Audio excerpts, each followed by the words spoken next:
Kung usapang big bike, tunog talaga ang isa sa pangunahing nagugustuhan ng iba nating mga kababayan. Kasi common na talaga guys na maiingay talaga ang mga big bike kasi meron talaga silang malalaking mga makina. And kung usapang big bike guys, inline 4 engine talaga ang isa sa madami talagang nagkakagusto sa tunog nito. Ito kasi guys ang meron talagang napaka-bulky sound na tunog na makina.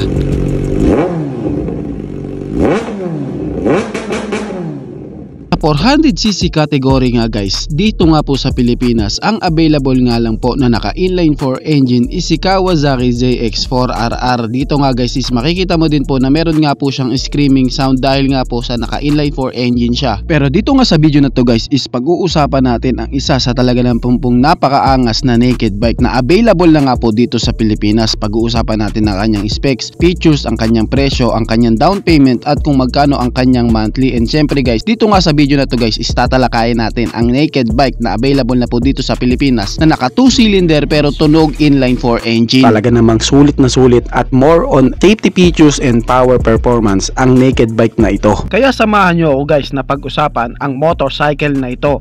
Pero bago yan, baka pwede naman na pa-subscribe ng aking YouTube channel. I-click mo na din ang notification bell para maging updated kayo sa mga susunod na i-upload ko. Guys, baka pwede naman na pa-like and follow ng aking Facebook page.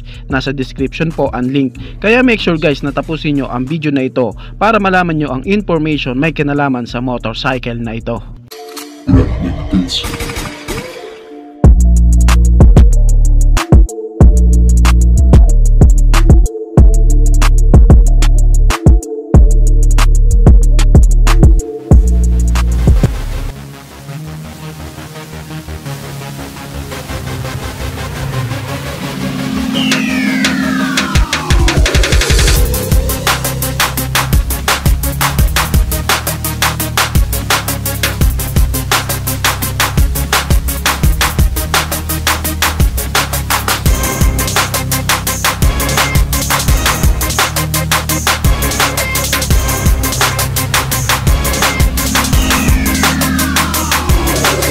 Ang tinutukoy ko nga guys is walang iba kundi si QJ Motor SKR 400cc na available na po dito sa Pilipinas. 100% ang napakaangas po na futuristic design na naked bike na ito. Kung titignan mo nga po ang kanyang physical appearance, makikitaan mo nga po ang naked bike na ito na napakaganda nga po ng pagkakadesenyo sa kanya. Very compact, unique nga po and very futuristic, lalo na nga po yung kanyang headlight na nagmukha nga po sa mga premium naked bike ng ibang brand. Kapansin-pansin nga po sa disenyo ng SKR 400cc ni QJ Motor na medyo may pagka-DNA nga po siya ng mga Italian bike. Like what I said kanina nga guys, tunog ng big bike ang isa sa nagugustuhan ng iba nating mga kababayan dito at bentang-benta nga po ang bulky sound ng inline 4 engine. Pero sa kaso nga po guys ni SKR 400cc ni QJ Motor na naked bike nga po na ating pinag-uusapan, naka 2 cylinder nga lang po ang kanyang makina. Pero alam nyo ba guys na kapag pinalitan nyo ng aftermarket na pipe ang motorcycle na ito, mayroon nga po siyang bulky sound na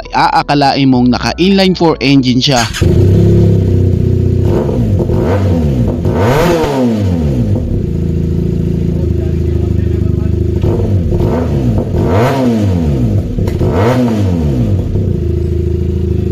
Pagdating nga po sa bodyworks ng motorcycle na ito ng QJ Motors SKR 400cc guys, makikitaan mo po siya na talaga naman pong napakaganda at detalyado sa kanyang mga details, lalo na nga po sa kahit nga po sa kaliit-liitang detalye ng kanya nga pong engine, talaga naman pong napakapulido ng pagkakagawa. Dito sa Pilipinas guys, madami na pong available nga po na iba't ibang kategory ng motorcycle si QJ Motor. Meron nga po silang mga classic bike, mga scooter bike, mga naked bike, mga futuristic disenyo ng mga sports bike, kaya marami ka rin po talaga mapagpipilian pagdating nga po sa brand na QJ Motors. Kaboy, baka naman katulad lang din yan ng iba pang mga 400cc na pinakilala mo na nasa 400cc nga ang kanyang makina pero mahina naman ang kanyang power performance. Well, hindi nga po. Ibang-iba nga po ang QJ Motors SKR 400cc guys. Alam nyo ba guys na kahit nga po naked bike ang motorcycle nito at nasa 400cc lamang po ang kanyang engine displacement, makakaasa ka nga po na hindi ka mabibitin sa power performance na ibibigay nito para sa isang 400cc. Alam Alam nyo ba guys na kahit nga po naked bike ang category ng SKR 400cc guys, kaya niya nga pong mahit ang kanyang top speed sa bilis na 184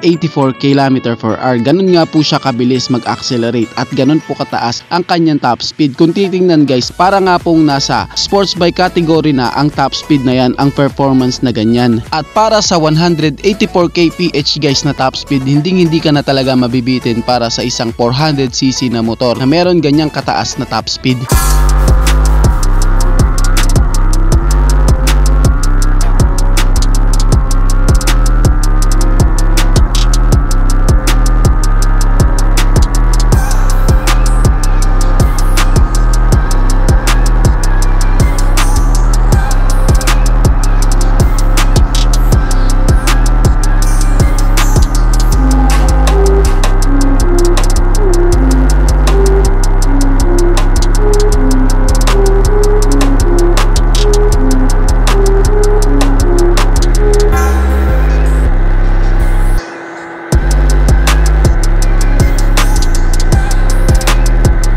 Ngayon guys, dahil nga po available na po ang QJ Motor SKR 400cc dito sa Pilipinas, pag-usapan naman po natin ang kanyang specs at ang kanyang mga features at kung ano-ano nga ba ang dapat nating abangan sa naked bike na ito. Unahin nga natin pag-usapan guys ang kanyang engine specs. Ito nga guys is meron nga pong 400 cubic centimeter engine displacement, naka 4-stroke, naka parallel or twin cylinder nga po ang kanyang engine. And pagdating naman po sa kanyang camshaft, siya nga po is naka dual overhead cam with 8 valves. At pagdating po sa kanyang cooling system, siya po is naka liquid cooled engine and ang kanya nga pong fuel system is naka fuel injected na. Pagdating naman guys sa sukat ng kanyang bore and stroke, meron nga po siyang sukat na bore na 70.5 mm at sa stroke naman po is may sukat nga po na 51.2 mm. Syempre guys, pagdating nga po sa kanyang transmission, isa nga po sa pinagmamalaki ng QJ Motor sa motorcycle na ito sa SKR 400cc, yung kanya nga pong 6-speed manual na meron nga pong smooth na shifting gearbox. And pagdating po sa kanyang clutch, ginagamitan nga po ito ng multi-plate wet clutch ASC. Ngayon guys, pag-usapan naman natin ang kanyang dimension at ang kanya nga pong mga suspension. Pagdating nga po sa kanyang length, width and height, meron nga po siyang sukat sa length na 2080 mm at sa kanya naman pong width na meron nga pong sukat na 820 mm at sa kanyang height na 1085 mm. Pagdating nga po sa kanyang wheelbase guys, may sukat nga po ito na 1425 mm at ang kanya nga pong weight is meron nga pong bigat na 186 kg. Pagdating naman po sa kanyang seat height, sukat na sukat nga po ito para sa mga Pinoy na height dahil meron nga po siyang sukat na 785 mm at ang kanya nga pong ground clearance is may sukat nga po na 150 mm.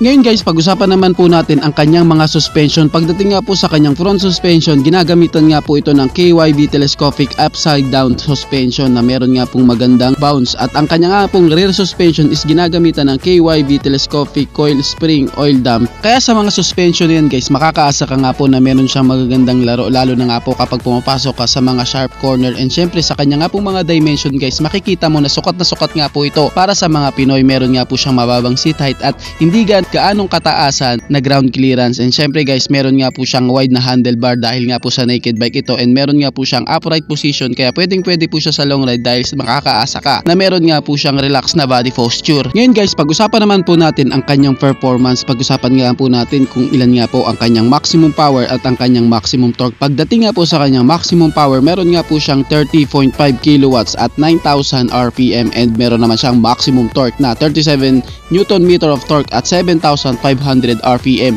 Para nga po sa power performance na yan guys, sukat na nga po ang power output na yan para sa isang 400cc na naked bike. Makakaasa ka nga po na meron siyang malakas na braking system dahil sa kanya nga pong front brake nga guys, meron nga po siyang dual disc na meron nga pong sukat na 260 mm with hydraulic disc brake na meron nga po siyang features na ABS o anti-lock braking system. At sa likurang bahagi naman po na kanyang preno, meron naman pong 240 mm hydraulic disc brake and meron din po siyang ABS o anti-lock braking system. Ngayon guys, pag-usapan naman natin ang sukat ng kanyang mga gulong. Sa unahan, meron nga po siyang sukat na 110/70/17 at sa likuran naman po is may sukat na 150/60/17. Syempre guys, same na po siya na tubeless. Pagdating nga po guys sa kanyang fuel tank capacity, meron nga po siyang fuel tank capacity na 13.5 liters. Wala pa nga po tayo guys na idea, may kinalaman sa kanyang fuel fuel consumption. Pag meron nga pong update guys, ipipin comment ko na lang po para din po malaman ninyo. Isa nga po sa nagbigay ng uniqueness sa motorcycle na ito sa QJ Motor SKR 400cc yung kanya nga pong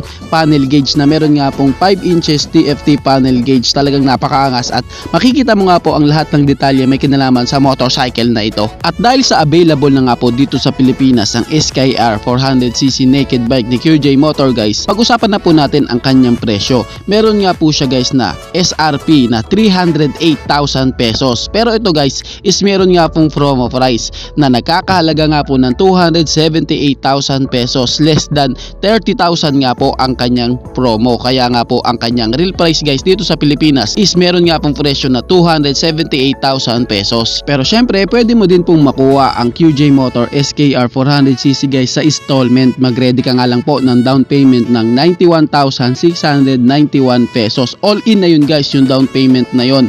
At kung balak mo nga pong bayaran sa 24 months ang motorcycle na ito, meron ka nga pong monthly na 13,159 pesos. At kung balak mo naman pong bayaran sa 36 months ang motorcycle na ito, meron ka nga pong monthly na 10,070 pesos. Kung usapang unique and futuristic design, talaga nga pong i-recommend ko ang motorcycle na ito. Merong maangas na forma, malakas na power output, magagandang bodyworks, magandang tindigan, and syempre pwedeng pwede sa long ride dahil meron nga pong body posture na relax. Kaya talagang recommended nga po ang motorcycle na ito, si QJ Motor SKR 400cc. Ano ang masasabi nyo sa motor na ito? Pakicomment naman ang inyong reaksyon. Maraming salamat po. Bago matapos ang video na to guys, baka pwede naman na pahingin ng isang like mula sa inyo bilang pagsuporta sa ating munting video. Maraming salamat po. So pwede mo na rin i-share para din malaman ng iba nating mga ka-rider. Sa tingin ko guys is dito ko na lamang po tatapusin ang ating vlog. I hope na nag-enjoy kayo sa aking hinandang video para sa inyo. Pinasisigla ko din kayo guys na i-subscribe ang aking YouTube channel. I-click po na din ang notification bell para maging updated kayo sa mga susunod na video na gagawin ko. So dito ko na lamang po tatapusin. Maraming salamat. Ichi boy. Thank you.